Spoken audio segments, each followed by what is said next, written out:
রিয়া ব্লগে তোমাদের সাথে স্বাগত। তোমরা সবাই নিশ্চয়ই এসে গেছো। যারা যারা এখনো পর্যন্ত চ্যানেলটাকে সাবস্ক্রাইব করোনি তারা চ্যানেলটাকে সাবস্ক্রাইব করে দাও। আর যেতে যেতে আমার এই রেসিপিটা একটু লাইক করে যাও, কমেন্ট করে যাও। আর হ্যাঁ, যদি মনে হয় যে তোমার কারোর সাথে এটা শেয়ার করবে তো শেয়ারও করতে পারো। তোমরা তোমাদের নিজেদের পেজে গিয়ে এটা শেয়ার করে দাও। তো চলো আজকে তোমাদের সাথে একটা নতুন রেসিপি শেয়ার করবো। তো রেসিপিটা কি সেটা দেখার জন্য আমার সঙ্গে থাকতে হবে। আর যতক্ষণ আমার সঙ্গে আছো ততক্ষণ কিন্তু আমি এরকম বক বকই করতে থাকবো। আমি রান্না করতে করতে নর্মালি এমনিও একলা একলা অনেক বক বক করি। আর আমি তোমাদের কাছে কি বানাবো, কি জানতে চাও কি বানাবো? চলো আজকে দুধের একটা রেসিপি বানাবো। রেসিপিটা কি? Fruit custard. চলো কাস্টার্ড বানানো। এতে অ্যাড করতে হবে ফ্রুটটা কিন্তু তোমরা তোমাদের ইচ্ছে মতো অ্যাড করতে পারো। যেমন আমি এখানে black grapes, green grapes, banana, apple আর এটা হলো বেদানা, এগুলো নিয়েছি। বেদানা আর অ্যাপল আর ব্যানানা এই তিনটে কিন্তু মাস্ট। এগুলো দিলে, ব্যানানা দিলে তো অবশ্যই হবে। এগুলো ছাড়াও তোমরা তোমাদের ইচ্ছে মতো এতে ফ্রুট অ্যাড করতে পারো। আর তার সাথে থাকবে এরকম কিছু পছন্দসই ড্রাই ফ্রুট। ওকে, এখানে ফ্রুটসগুলোকে আমি খুব ছোট ছোট শেপেতে কেটে নিচ্ছি।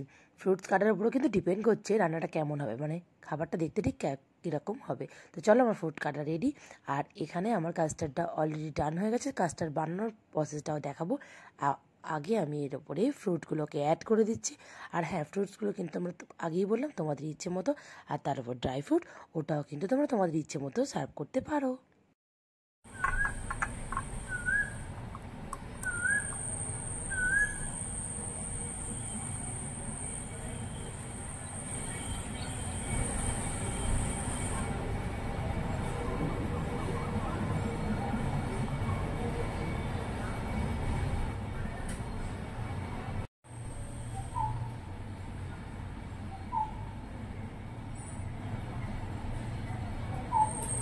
চলো রেডি তোমাদের কাস্টার্ড।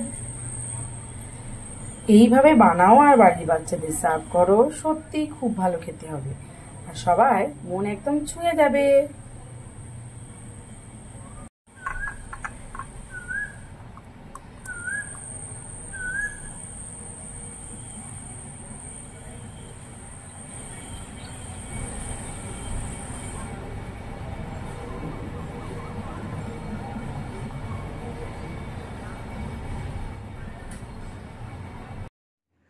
চলো এখন তোমাদের সাথে শেয়ার করবো কীভাবে আমরা ফ্রুটের কাস্টার্ডের মিল্কের শেকটা বানাবো। তো চলো, দুধ খেতে আমরা সবাই এমনি ভালো নাই বাঁচতে পারি, কিন্তু দুধের বানানো যে কোনো জিনিস খেতে সবাই নর্মালি ভালোবাসি। তো তোমাদের সাথে শেয়ার করবো আমি কীভাবে এই কাস্টার্ডের মেইন পুডিংটা বানাবো।